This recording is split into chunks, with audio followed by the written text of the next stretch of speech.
Hello student. अभी हम देख रहे हैं रेजोनेंस। रेजोनेंस किसे कहते हैं? तो रेजोनेंस की अगर हम बात करें तो रेजोनेंस के लिए हम कहेंगे when a molecule can be represented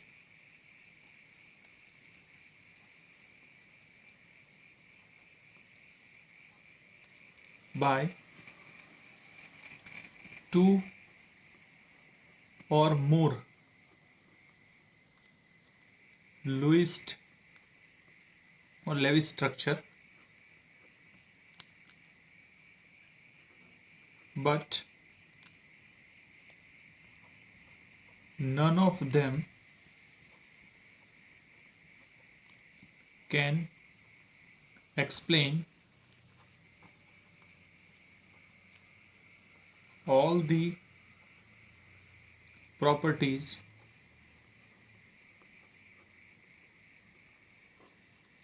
of that molecule.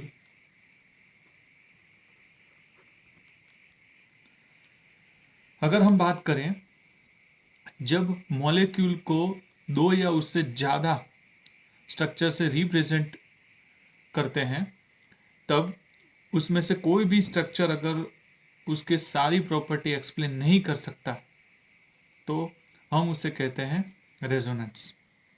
तो हम यहाँ कहेंगे that is none of them can explain all the property of the molecule, then the phenomenon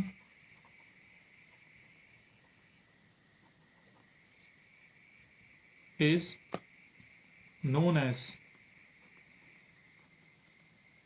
resonance।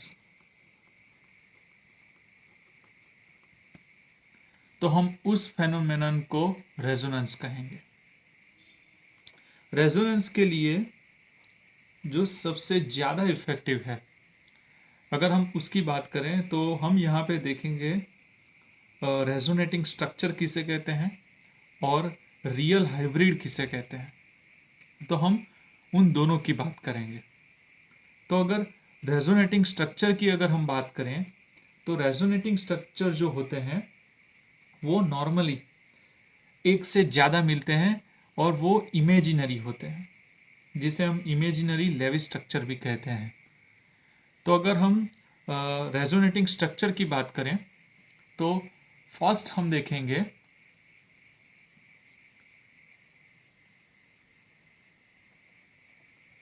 Imaginary Levi's structure. अगर इमेजिनरी लेविस स्ट्रक्चर की बात करें तो हम उसे कहते हैं रेजोनेटिंग स्ट्रक्चर, जिससे हम शॉर्ट में कहेंगे आरएस। सेकंड, जो रियल मॉलिक्यूल है, रियल मॉलिक्यूल, उसे हम कहते हैं रियल हाइब्रिड,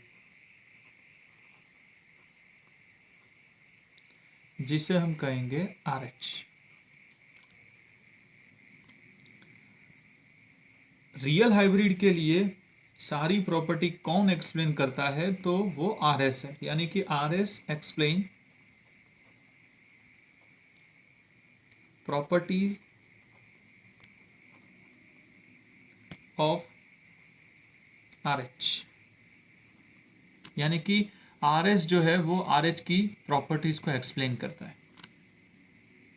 RS दो प्रकार के होते हैं। फर्स्ट, मैक्सिमम कंट्रीब्यूट, जो मैक्सिमम कंट्रीब्यूट करता है ऐसा RS, जिसे हम कहेंगे मेजर कंट्रीब्यूटर।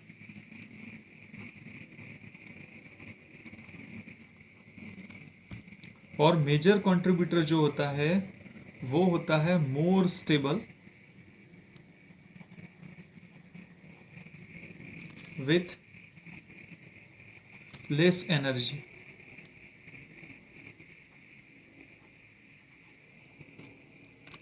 सेकंड आरएस जो होता है वो होता है मिनिमम कंट्रीब्यूट। जो मिनिमम कंट्रीब्यूट करता है ऐसा आरएस जिसे हम कहते हैं माइनर, यानी माइनर कंट्रीब्यूटर, और वो होता है less stable with more energy.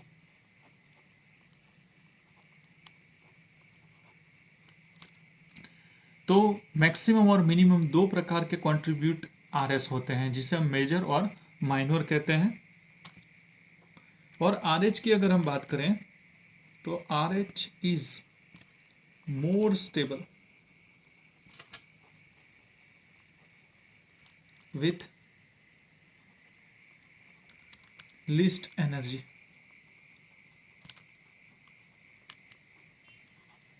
तो आरएच जो होता है वो सबसे ज्यादा स्टेबल होता है। अगर किसी आरएच के लिए मोर नंबर ऑफ आरएस अगर मिले तो हम कहेंगे आरएच इज मोर स्टेबल। यानी कि किसी एक आरएच के लिए जितने ज्यादा रेजोनेटिंग स्ट्रक्चर होंगे उसकी स्टेबिलिटी उतनी ज्यादा रहेगी। अगर किसी कंडीशन में आरएस के बीच में इक्वल कंट्रीब्यूशन हो जाए, यानी कि equal contribution of RS, major या माइनर ना हो और इक्वल हो जाए, तो हम उसे कहेंगे इक्वल आरएस। और इस कंडीशन में it has very high stability. Even if the total number of RS is less।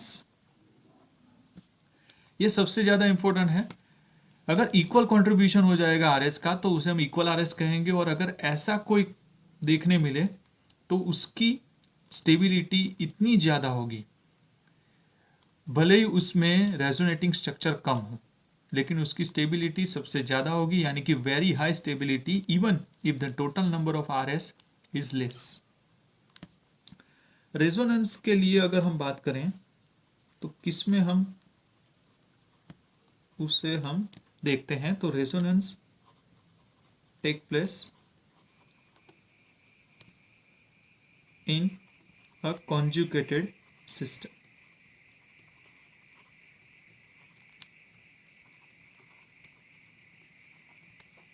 यानी कि रेजोनेंस हमें किसमें देखने मिलता है, तो रेजोनेंस हम देखते हैं कॉन्जुगेटेड सिस्टम के अंदर।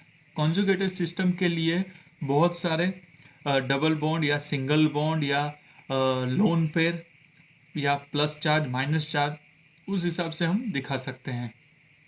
तो ये हमने देखा है रेजोनेंस के लिए फर्स्ट पार्ट, जिसके अंदर हमने रेजोनेंस क्या होता है, आरएस क्या होता है, आरएच क्या होता है और कॉन्जुगेटेड सिस्टम में देखने मिलता है, उसके बारे में हमने बात की। इसका सेकंड पार्ट हम देखेंगे आने वाले वीडियो में, जहां हम रेजोनेटिंग स्ट्रक्चर आरएस और आरएच के डिफरेंट टाइप्स ऑफ एग्जांपल लेंगे, जिसमें प्लस माइनस लोन पेयर और फ्री रेडिकल, उसमें हम देखेंगे डिफरेंट टाइप्स ऑफ एग्जांपल। जो वीडियो अच्छा लगा है तो प्लीज़ इसे ज़रूर से लाइक करें, शेयर करें एंड सब्सक्राइब करें।